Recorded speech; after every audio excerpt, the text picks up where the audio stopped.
Hello, Mr. Michael Turner. We're very glad to have you, and thanks for cooperation with the Caucasus School of Media. You are the Public Affairs Officer at the U.S. Embassy, and what does your job consist of? Thank you. First off, it's a great pleasure to be here. Thank you for inviting me. Part of my responsibility at the Embassy is overseeing some of our education outreach and some of our media outreach. The Public Affairs section of the Embassy is actually quite a large one for the Embassy of our size. We have people who work on exchange programs, which is either sending students to the United States to study or bringing Americans here to lecture on a topic.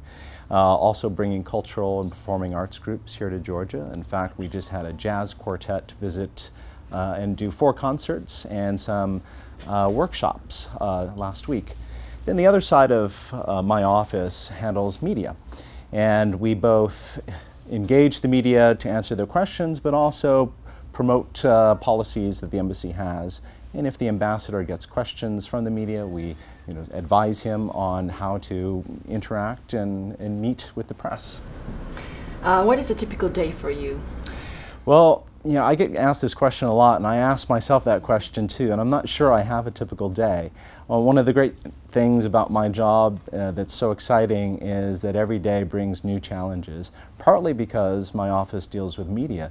And as you know, all sorts of things can happen that suddenly become newsworthy and attract the attention of the media. And one of the challenges we have at the American Embassy is that the media and the general public are interested, and this is a good thing, interested in what our ambassador has to say about certain issues. And so we have to respond to that. Part of our responsibility as a press office is to meet with reporters like yourself and to give you time to ask the questions that you have so that we can explain ourselves to you. We're guests in your country, and we owe the public a response when we can in the fastest way possible. That means that we aren't always able to respond as quickly as we can, but we try to. Can you give an example of experience you've had in Georgia that gave you further information about the country? You know what, I was saying this to some students the other day, that education is something that happens throughout your life, and you constantly learn something new every day. And I have to say that's true about Georgia. I can't think of any one single incident that made me understand Georgia. I'm still trying to understand Georgia. Let's talk about the Georgian media. What do you consider areas of strengths and weakness of the Georgian media today? Well, I think that the strengths and weaknesses are sort of reflected in large part on many aspects of Georgian culture and society. I mean, there's a huge amount of passion that you find in media in terms of people being interested in writing on a story and writing very passionately on the story. I think sometimes that the passion can overwhelm what I hope is, or what should be maybe, a more sort of clear-headed and fair response to a situation. And that's true with media all over the world.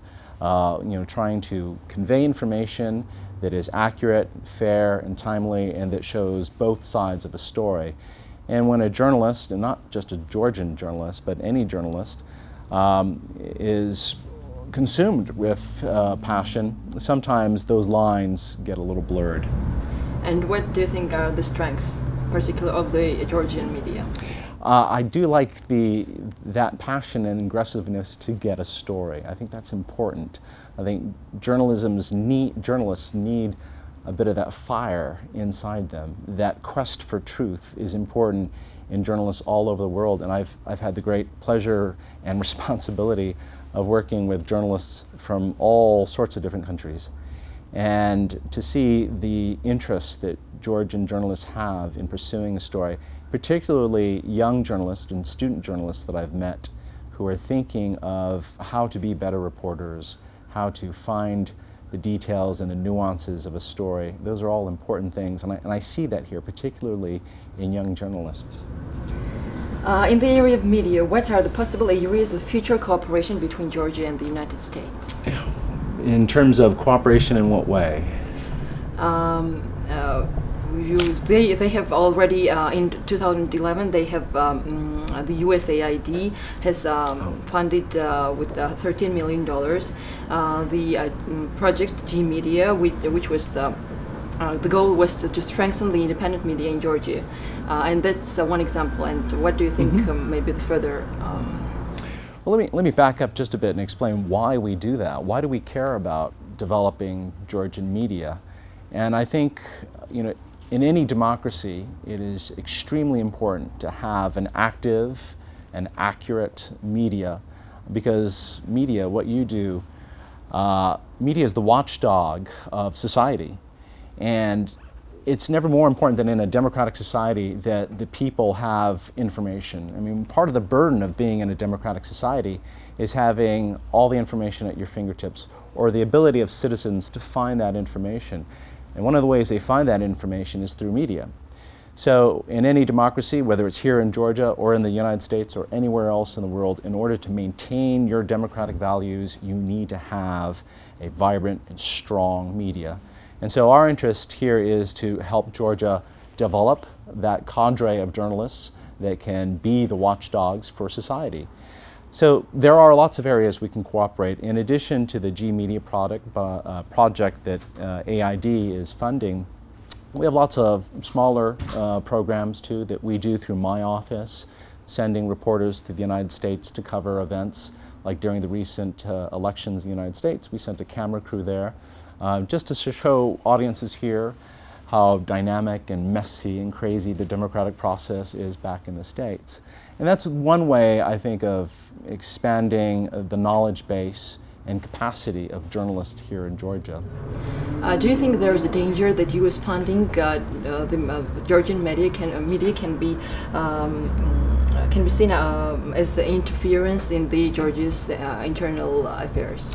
Well, there's always that danger. Whenever aid money is exchanged, you know, people have this expectation of a quid pro quo that, well, you've given us money, therefore you don't want us to, you know, work hard at being journalists, for example. And nothing could be further from the truth.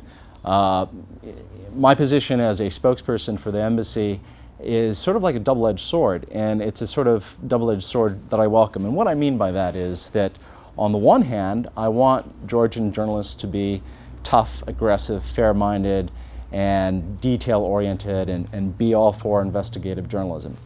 The double-edged sword part of that is that, well, journalists are going to do that to me, and they're going to come to me and ask me all those hard questions, and I have to be able to respond. So I think we understand that, and it's the responsibility that we have to engage the media, that we do want to have media that does ask us the hard questions, because if they're asking us the hard questions, they're asking their own government, their own people, their own society those hard questions too, and ultimately that is a good thing. With the new government, has the media situation in Georgia changed in any significant way? You know, I think that's a question I should ask you, because you probably understand this media environment much better than I do as an outsider. From your point of view, has it changed? Well, you know, it seems to be changing. I think there's no past tense to this, that the media environment seems to be constantly in flux, maybe more so now than it has been in the past. And that's not necessarily a bad thing. It's good to shake things up. Whether this is ultimately going to be good or bad, I can't say, I can't speculate. But I think my observation and what's being reported in the press about the ownership of various outlets changing hands and things like that, you know, it's a thing in progress. So all we can do is sort of observe and wait and see. Besides military cooperation, what do you consider the most significant measures that U.S. government is taking to help Georgia? Well, you know, I wish I had one of my AID colleagues here with me right now, because they could tell you about all the work that they've done in the healthcare sector, helping over the last 20 years, really. And in fact, last month, November, was the 20th anniversary of AID mission here in Georgia, and also this year is the 20th anniversary of our embassy here in Georgia.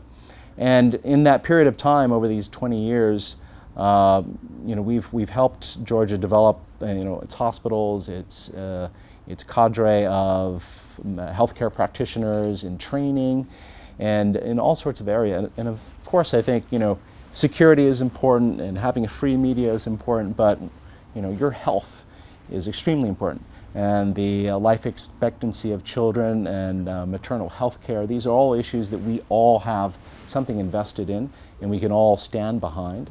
So I think, health, the welfare of people is certainly one of the most important areas where we've cooperated.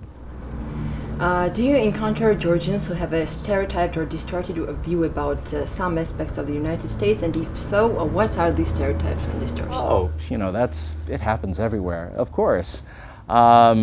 People, for example, even Americans have stereotypes about Americans. I'm from Texas, and as soon as you say, "Hi, I'm from Texas," they ask you where your cowboy hat is and where your belt buckle is, and did you ride a horse to school, and do you have any guns? Well, I don't have any guns, I don't have a cowboy hat, I'm not wearing cowboy boots, and I don't chew tobacco. So that's a stereotype that Americans have about themselves, or at least about Texans. The stereotype that people have about Americans are so broad, and sometimes they hit close to the truth, as many stereotypes do. But I think one of the things that, one misconception of Americans is that we're here trying to interfere. And this is an opinion that I think a small minority have. And we really are here because we value Georgian partnership, Georgian friendship, and the importance that Georgia is in the region. Georgia has accomplished so much in 20 years and is really an outstanding example for this area. And we're privileged as diplomats to be serving here and working with Georgians of all stripes from all different corners of the political world.